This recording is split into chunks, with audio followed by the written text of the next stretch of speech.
Amazon recently updated the way it shows reviews and ratings. No longer is it the case that we can engage in review and rating manipulation by showing our stuff from different marketplaces. So in this video, I'm going to show you what's happened and also give you some ideas of how you can go about using that information to your advantage when you launch your products here in Australia. Now, if you like this kind of content, be sure to like this video, subscribe to my YouTube channel. It really helps with the YouTube algorithm. If you do that, I'd be very grateful. And if you've got any questions, or if you've got any comments or any feedback, or if there's something you want me to cover, make sure you post in the comments below and I'll be sure to do it for you. Okay, with that being said, let's get into it.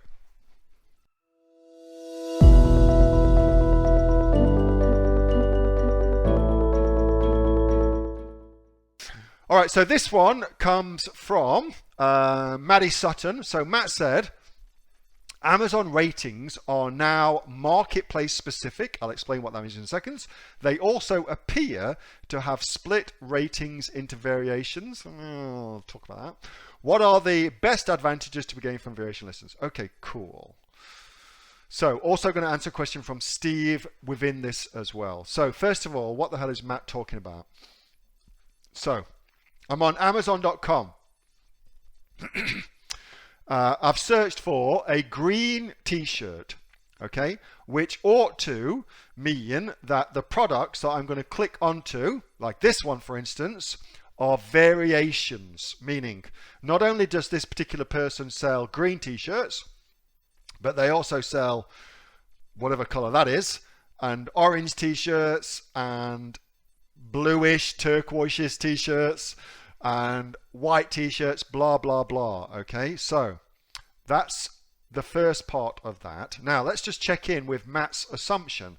So Matt said that he now thinks that ratings and reviewers are split between variations. Let's just test that. 3,071 ratings on this green t-shirt. Let's just try the white t-shirt. Now we're on the white t-shirt and we've still got 3,071 ratings. So that confirms that ratings do not get split, reviews do not get split.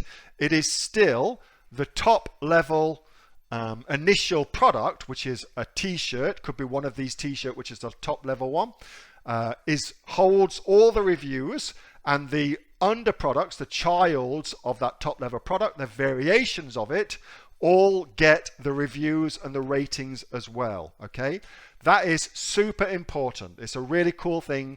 It's one of the reasons I love variations. All right, now to the next part of this question. Let's go and check if this particular product has now given. So in Amazon.com, we've got 3,000 ratings for this product. Okay, now let's change to Amazon Australia. So I've just changed the TLD, the top level domain.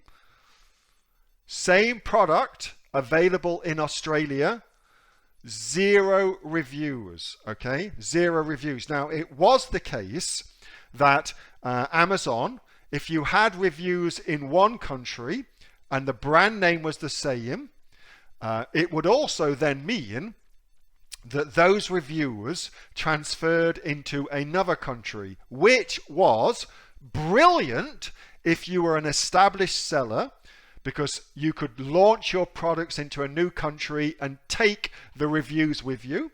But it was terrible for beginner sellers because it means they were going to have to compete with products with thousands of reviews. Okay, but they don't do that anymore now, which is bad for established sellers like me and awesome for beginner sellers, because now you don't have to go and compete with somebody who's got 3,000 reviews. You don't have to compete with those people anymore. Okay, so how to use this information. First of all, I'm going to say, all things being equal, you should absolutely, if you are able to, have variations running. If you're able to use variations, you should absolutely use them.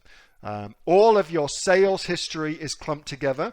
All of your reviews are clumped together. Each individual product ranks separately within the Amazon search results. Each individual product can be marketed using Amazon PPC separately. There's heaps of cool shit you can do. Much, much better to use variations than anything else, okay? So if you have the option, definitely take the option to do that. It is really, really good. And there used to be a thing, I'll just tell you this, you can't do it anymore, okay? You can't do it anymore. However, there used to be a great black hat strategy that many, many people, myself included, would sometimes do.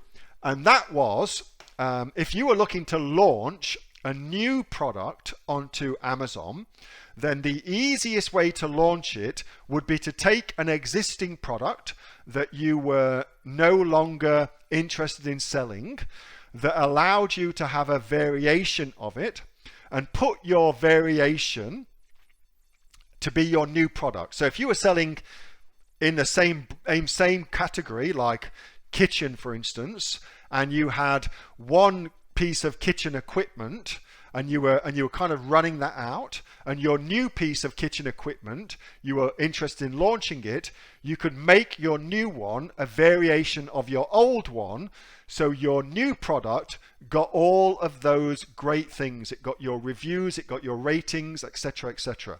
It was very, very black hat.